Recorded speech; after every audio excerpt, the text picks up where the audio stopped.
Истории в фотографиях. Героями нового телевизионного проекта Хавы Сутыговой станут наши земляки, которые за 13 лет разлуки с родным домом смогли сохранить свою культуру и стать примером настоящей стойкости, мужества и преданности. Черно-белые того времени или цветные наших дней снимки расскажут о силе духа, верности и красоте этих людей. Проект не только национального канала. В каждой ингушской семье есть история, связанная с депортацией, которая дошла до современников из уст старших. Это правда, которую мы должны знать, которую мы не имеем права забывать, и ее должны знать будущее поколение.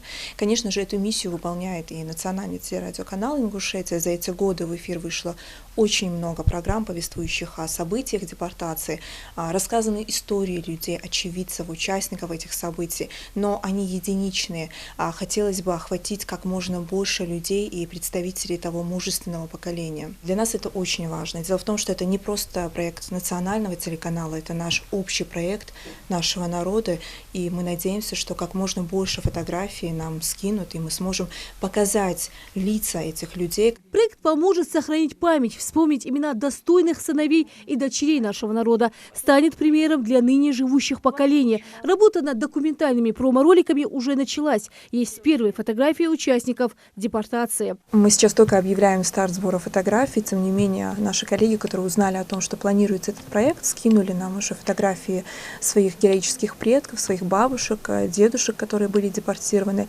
И хочу отметить, для наших телезрителей очень важно, чтобы фотографии были в хорошем качестве, чтобы не было бликов, пересвета на фотографиях, если они, например, сняты на телефон с фотоальбома.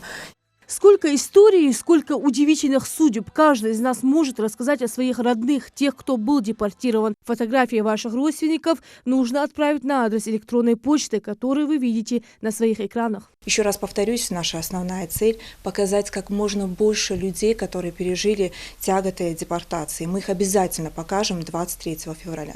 23 февраля в новом телевизионном проекте на фотографиях вновь оживет память героев и времени. По оценке экспертов, в ходе депортации было выселено 600 тысяч ингушей и чеченцев. В первые годы ссылки от голода и холода погибли более 23 тысяч ингушей. Операция «Чечевица» стала самой тяжелой страницей в истории нашего народа. Долг каждого из нас помнить. Несмотря на все тяготы суровой депортации, наши земляки смогли вернуться на свою историческую родину, создать счастливое будущее, растить детей и развивать родной край.